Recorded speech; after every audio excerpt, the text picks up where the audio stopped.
ការធ្វើសម្បទានដីរាប់ម៉ឺនហិកតាឲ្យក្រុមហ៊ុនយួនបង្កការព្រួយបារម្ភដល់ពលរដ្ឋខ្មែរលោកមានសភារាយការណ៍លម្អិតជំវិញព័ត៌មាននេះ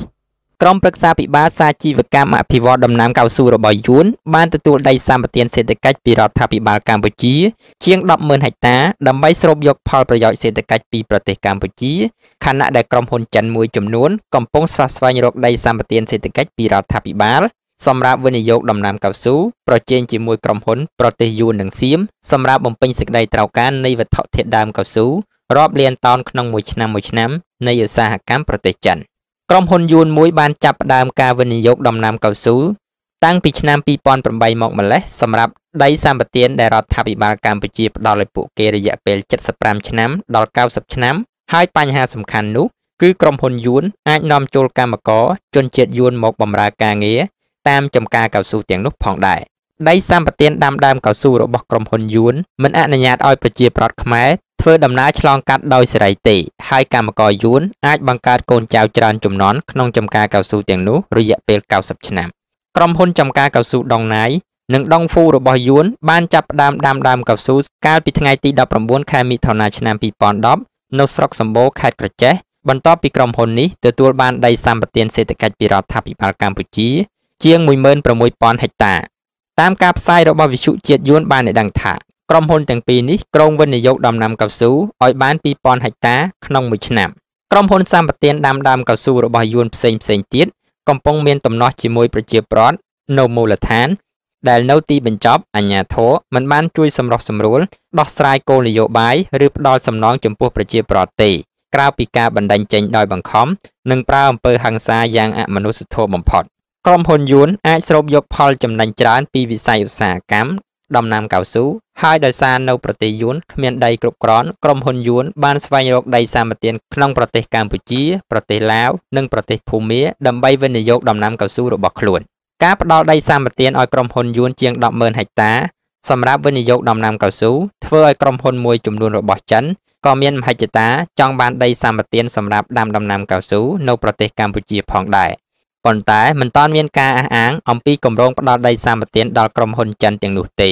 ប៉ុន្តែនៅភាគខាងជើងប្រទេសឡាវវិញគេសង្កេតឃើញក្រុមហ៊ុនចិនមួយចំនួនកំពុងមមាញឹកអភិវឌ្ឍដំណាំកៅស៊ូនៅទីនោះមុនពេលបោះជំហានមកកាន់ប្រទេសកម្ពុជាយោងតាមកិច្ចព្រមព្រៀងរវាងក្រុមឧស្សាហកម្មដាំដើមកៅស៊ូរបស់យួនជាមួយរដ្ឋាភិបាលចំនួន3ប្រទេសគឺកម្ពុជាឡាវនិងភូមាបង្ហាញឲ្យឃើញថាផែនការជួលដីដើម្បីដាំដើមកៅស៊ូនៅក្នុងប្រទេសកម្ពុជាមានតម្លៃត្រឹមតែ$7ប៉ុណ្ណោះក្នុង1ហិកតាសម្រាប់មួយឆ្នាំកិច្ចព្រមព្រៀងនោះក៏បានបង្ហាញផងដែរថាក្រុមហ៊ុនរបស់យួនបានជួលដីតម្លៃចាប់ពី$30ទៅ$50ក្នុង1ហិកតាសម្រាប់មួយឆ្នាំនៅប្រទេសឡាវក្រុមហ៊ុនយួនចំនួន3គឺក្រុមហ៊ុនវៀតលីក្រុមហ៊ុនដងភូស្នួល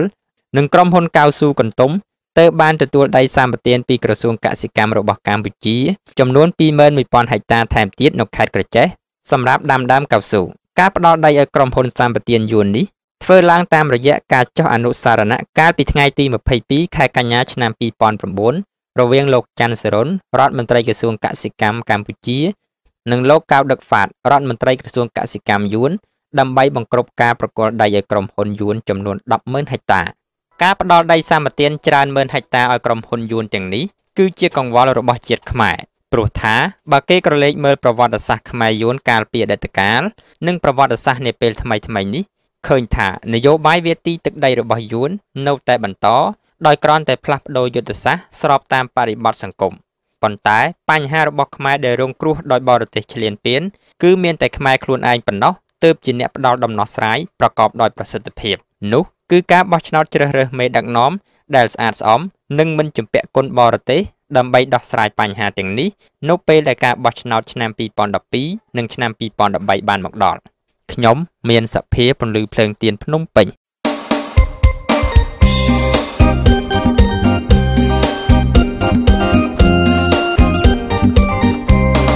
លោកអ្នកកំពុងស្ដាប់កម្មវិធីពន្លឺភ្លើងទៀនដែលគណៈបកសំរងស៊ីធ្វើការផ្សាយចេញពីរាជធានីភ្នំពេញសមាជិកក្រុមប្រឹក្សាស្រុករបស់គណៈបកសំរងស៊ីបានប្រតិកម្មចំពោះមន្ត្រីប៉ូលីសនៅខេត្តកំពង់ចាមជំរិតទាលុយពីប្រជាពលរដ្ឋនៅក្នុងការចែកចាយអត្តសញ្ញាណប័ណ្ណលោកព្រំវាសនារាយការណ៍លម្អិតជំវិញព័ត៌មាននេះ សមាជិកក្រុមប្រឹក្សាស្រុកចំការលើខេត្តកំពង់ចាមរបស់គណៈបកសំរងស៊ីបានប្រតិកម្មចំពោះអំពើពុករលួយរបស់មន្ត្រីប៉ូលីសនៅស្នងការខេត្តកំពង់ចាមដែលបានចម្រិតទារលុយពីប្រជាពលរដ្ឋពី$35ទៅ$60នៅគ្រាដែលពលរដ្ឋទៅយកអត្តសញ្ញាណប័ណ្ណសម្គាល់ខ្លួនជាជនជាតិខ្មែរដល់ទីកន្លែងនៅខេត្តកំពង់ចាមការប្រតិកម្មពីសមាជិកក្រុមប្រឹក្សាស្រុករបស់គណៈបកសំរងស៊ីខាងលើគឺបន្ទាប់ពីមានប្រជាពលរដ្ឋបានរាយការណ៍ថាប៉ូលីសនៅស្នងការខេត្តបានតម្រូវឲ្យប្រជាពលរដ្ឋបង់លុយច្រើនដុល្លារជាថ្នូរនឹងការផ្ដល់អត្តសញ្ញាណប័ណ្ណឲ្យទៅប្រជាពលរដ្ឋលោកជួនភិរិទ្ធសមាជិកក្រុមប្រឹក្សាស្រុកចំការលើខេត្តកំពង់ចាមបានមានប្រសាសន៍ប្រាប់អ្នករាយការណ៍ព័ត៌មានថាអត្តសញ្ញាណប័ណ្ណដែលប៉ូលីសខេត្តចុះទៅធ្វើកាលពីឆ្នាំ2009រហូតមកដល់ពេលនេះមន្ត្រីប៉ូលីសខេត្តមិនទាន់បានចែកចាយឲ្យប្រជាពលរដ្ឋនៅស្រុកចំការលើទាំងមូលនៅឡើយទេធ្វើឲ្យប្រជាពលរដ្ឋមួយចំនួនបានជួបការលំបាកក្នុងការរកការងារធ្វើដោយសារតែពុំមានអត្តសញ្ញាណប័ណ្ណសម្គាល់ខ្លួនដើម្បីរកការងារធ្វើលោកបានជំរុញឲ្យក្រសួងមហាផ្ទៃជួយធ្វើអន្តរាគមន៍មកស្នងការខេត្តកំពង់ចាមដើម្បីចុះចែកអត្តសញ្ញាណប័ណ្ណដល់ប្រជាពលរដ្ឋដោយមិនគិតថ្លៃចាក់តងនឹងការធ្វើអត្តសញ្ញាណប័ណ្ណសម្រាប់ប្រជាពលរដ្ឋនៅក្នុងស្រុកចកាលើដែលមាន8ឃុំណាចាប់តាំងពីខែ7ខែ8ឆ្នាំ2009មកហើយមកទល់ឥឡូវហ្នឹងអត់ទាន់កន្លែងខេត្តហ្នឹងអត់ទាន់បានបញ្ជូនមកឲ្យទេហើយថ្ងៃមុននោះខ្ញុំបងប្អូនអ្នកស្រុកនោះលោកពឹងទៅកន្លែងស្នងការខេត្តហ្នឹងទៅគេយក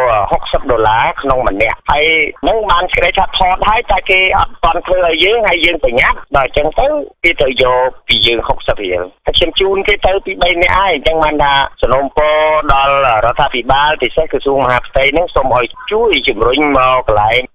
នគរបាលរដ្ឋបាលស្ថិតិខេត្តកំពង់ចាមហ្នឹងអាយដាមនួនសម្បត្តិនឹងធ្វើមកជំរុញធ្វើអត្តសញ្ញាណប័ណ្ណផ្ដល់ឲ្យប្រជាពលរដ្ឋទូទាំងស្រុកចកាលើឲ្យបានឆាប់រហ័សហើយបើតាមខ្ញុំដឹងហ្នឹងដែលខ្ញុំទៅកន្លែងស្នងការ